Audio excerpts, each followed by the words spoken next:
Hey guys, कैसे हैं आप सब लोग। आई होप आप लोग अच्छे ही होंगे और हम लोग भी बढ़िया हैं। ये भैया दूज वाले दिन का था तो दीदी लोग को आना था सुबह, बट वो लोग थोड़ी लेट से आई थी। भाई छुट्टी होती है तो सब लोग लेट से उठते हैं तो सारे काम लेट से होते हैं। फिर तो कोई नहीं, हस्बैंड तो थे नहीं इस भैया दूज पे। अब क्या करें, एक अच्छे भाई के जो गुण होते हैं ना वो तो मेरे हस्बैंड में पता नहीं है। ऐसा नहीं है कि नहीं है, हैं बट वो नहीं थे। उनकी प्रॉब्लम थी, फ्रेंड की जो मम्मी थी उनकी ही कंडीशन इतनी सीरियस थी तो इसी वजह से वो वहाँ पे थे और उनकी डेथ भी हो गई। तो उसी दिन आना था उनको, भैया दूज वाले दिन, बट उस दिन भी नहीं आए। वो नेक्स्ट डे आए शाम को। तो फिर दीदी लोग ने किया, टीका किया, मतलब देवर तो थे ही मेरे, उनका किया था और हम लोग का भी कर दिया था। और दीदी को आने में थोड़ा सा लेट हो गया था, दीदी लोग को दोनों को। जो मेरी छोटी वाली मतलब ननंद है वो बड़ी वाली दीदी के घर थी। फिर उसी दिन आ गई वो लोग। फिर बच्चों के हुए अच्छे से। और ये बच्चे दोनों जो ना भाई बहन इतनी शैतानी करते हैं। परी ने पहले एक बार चावल डाला तो फिर उसने भी डाला उसके ऊपर। परी भी, हमारी दोनों बेटियां भी कम नहीं हैं, बहुत ज़्यादा शैतान है। और ये लोग तीनों ना 10 के बराबर हैं घर में, बहुत शैतानी करते हैं। फिर अच्छे से इन लोग का भैया दूज हुआ, इन लोगों ने किया। फिर खाना पीना बना था, वही सब किया सब लोगों ने। और पूरा दिन ऐसे ही चला गया भैया दूज का। बेटी को, छोटी वाली बेटी जो ना मेरी गिरती गिरती बची, ये को दिया नहीं चल रहा था, वरना बहुत ज़्यादा मतलब जल जाती वो अगर दिया जल रहा होता। दिया बाद में चलाया था। और ये लोग इतनी लड़ाई लड़ रहे थे ना तीनों चारों, मुझे तो हंसी आ रही थी। मतलब छोटे हैं ना तो बहुत ज़्यादा शैतानी भी करते हैं। फिर इन लोगों को गिफ्ट मिले और गिफ्ट्स देखकर तो इतनी खुशी होती है ना, बच्चों को नहीं बड़ों को भी होती है। मुझे भी वैसे तो बहुत कम ही मिलते हैं, गिफ्ट्स नहीं मिलते हैं, लेकिन जितने भी जैसे भी थोड़े बड़ों को मिलते हैं ना बहुत खुशी होती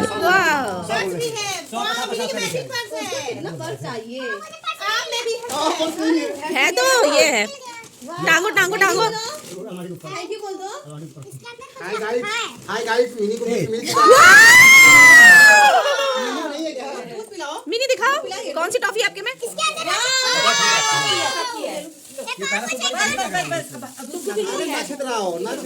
पन्नी निकाल दो, पन्नी निकाल दो। हाँ, बंटा भाई को दूध पिलाओ। उसको मिला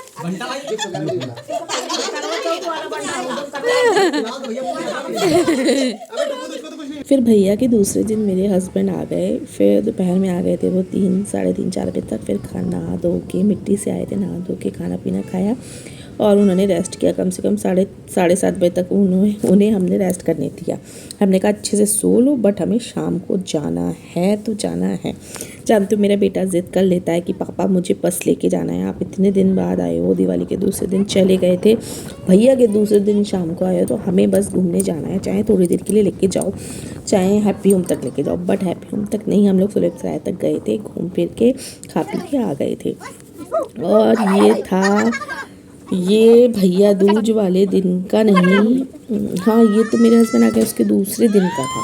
दीदी लोग सब लोग आ गए थे रात ही में, तो पटाखे बाकी रह गए थे, स्काई शॉट वाला भी रह गया था। तो हमने कहा जब सब लोग आ जाएंगे तब इंजॉय करेंगे पटाखे। फिर कुछ थोड़ा बहुत इंजॉय किया।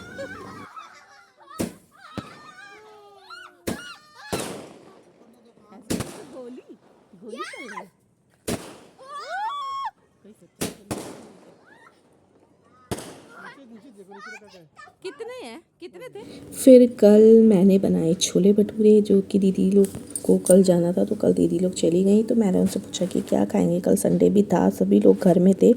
तो मैंने पूछा जीजा जी से, स्पेशली जीजा जी से पूछा, तो उन्होंने बोला हाँ ठीक है छोले भटूरे बना लो। मुझे तो छोले बहुत ज़्यादा पसंद है, मेरे हस्बैंड को छोले के साथ भटूरे पसंद है। तो छोले मैंने बॉईल कर लिए, सारा मसाला ले लिया था, जिंजर गार्लिक का पेस्ट और अनियन को पीस लिया था, मतलब ग्राइंड कर लिया था। फिर सारे मसाले एक साथ मिक्स कर लिए मैंने, उसमें छोले मसाले और जिस मीट मसाला ये सब मिक्स कर लिया। और बेसिक मसाले लेकर मसाला ग्रेवी मैंने तैयार कर ली। छोले बॉईल करके एक तरफ रख दिए थे। फिर मैं एक तरफ पुलाव बना रही थी। पुलाव जो मैं बना रही थी, छोले मेरे बन के रेडी हो गए थे। पहले मैंने चावल को बॉईल करके उसका माड़ निकाल लिया था अच्छे से। माड़ निकाल के ही चावल मतलब मेरे हस्बैंड खाते हैं। फिर मैंने छौंका लगा दिया था, पुलाव उस तरीके से रेडी कर लिया था। और ये मैं भटूरे बना रही थी।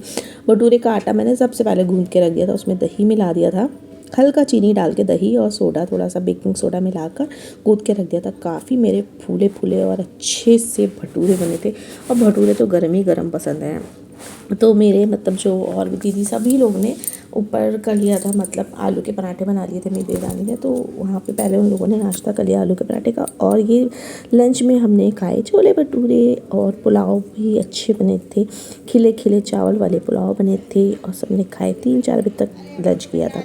फिर ये रंग लगा दिए, मेरी देवरानी सबके रंग लगा रही थी पैर में, ये दीदी के पैर में लगाया था। और जो खुशी है उसने मेरे भी हाथ में पीछे बैक साइड मेहंदी लगाई, बहुत प्यारी मेहंदी लगाई थी। और छोटी वाली सिस्टर इन लॉ के भी लगाई। ये मेरे पैर की है, रंग डिज़ाइन में करके लगाया था, तो काफ़ी अच्छा लग रहा था। और ये मेहंदी भी काफ़ी अच्छी लगी थी। और गाइस आप लोग भी बताइए आप लोगों को ये मेरा व्लॉग्स छोटा सा कैसा लगा, ज़रूर कमेंट करिएगा। कमेंट नहीं तो कम से कम अपना एक प्यारा सा लाइक ज़रूर करिएगा। ये मेरी छोटी वाली सिस्टर इन लॉ के लगाई, खुशी ने मेहंदी पूरा भर हाथ लगाई थी। मैं बोली दीदी लगवा लो, तैयार हो जाओ, अच्छे से तैयार होके जाओ अपने ससुराल। फिर मैंने उनके नाश्ते के टिफ़िन के लिए बनाई आलू बैंगन की सब्ज़ी, जो कि उनको भी पसंद है बहुत ज़्यादा। और ये भटूरे कुछ बच गए थे मेरे, कुछ मैंने भटूरे भी उनको पैक करके दे दिए थे जल्दी से, मतलब उनकी शाम की ट्रेन थी, ट्रेन से ही जाती हूँ, संगम से गई थी, पास ही में बमरौली स्टेशन पे आ जाती है और 10 बजे तक पहुँच जाती है। तो इतनी रात में जाके आप खाना क्या बनाएंगी, तो हम लोग टिफ़िन पैक करके दे देते हैं उनको। ये मैंने सब्ज़ी छौंक दी थी, और हाथों हाथ मैंने रात का भी डिनर अपना रेडी कर लिया था। सब्ज़ी तो बनी गई थी, उसमें से सब्ज़ी हो ही जाती। बाद में फिर मैंने कचौड़ियों का आटा गूँथ लिया, जिसमें कचौड़ी मसाला, अजवाइन, नमक ये सब डाल के गूँथ के जल्दी से उनका टिफ़िन भी रेडी करके दे दिया। गरम गरम कचौड़ियों को पहले ठंडा करके रख दिया था, जब कचौड़ी ठंडा हो गई तो उनको पैक भी कर दी थी। और ये सब बना के एक तरफ रेडी कर दिया। मेरे इतने बर्तन ढेर सारे हो गए थे, फिर दीदी आ गई, उन्होंने भी मांज दिए थे थोड़े से बर्तन। मैं तो उनसे काफ़ी मना कर रही थी, बट वो नहीं मानती है, जानते हो ना, किसी की सुनती नहीं है। फिर शाम का नाश्ता चाय बना दी मैंने, मूँगफली फ्राई कर दी थी। जीजा जी को चाय का काफ़ी शौक़ है, तो उनको दी बनाकर चाय, और ये मूँगफली फ्राई कर दी थी, मतलब ये सब। और फिर हम सारे बच्चे जितने घर के सभी लोग हैं ना, सब लोग स्टेशन गए। फिर सब लोग स्टेशन जाने के लिए रेडी हो गए। यहाँ पे दीदी के बाल कट करिए, कुछ ही ऊंचे नीचे बाल थे तो उन्होंने कट करा लिए, नीचे से बराबर करा लिए थे। और फिर सब घर के सभी लोग स्टेशन छोड़ने गए। मुझको भी बोलने लगे, मेरे हस्बैंड घर पे थे, उन्होंने मना कर दिया, मेरा भी मन नहीं था कोई जाने का। और सब लोगों ने मेरे बेटे को भी चढ़ा दिया कि चलो हम लोग कानपुर जा रहे हैं घूमने के लिए। वो जानते शिवांश का इतना दीवाना है कि उसको छोड़ता नहीं है कहीं। और वो भी बोला कि वंदे भारत ट्रेन से चल रहे हैं, तो वो भी उल्लू बन गया और तैयार होकर रेडी होकर आ गया। और गाइज़ यहीं पे मैं वीडियो को एंड करती हूँ। यहाँ पे दीदी तैयार हो गई हैं जाने के लिए, हंसी मजाक हो रहा है हम लोग का। और आप लोगों को ब्लॉग अच्छा लगे तो प्लीज़ अपना प्यारा सा लाइक ज़रूर करिएगा। Bye, thanks for watching.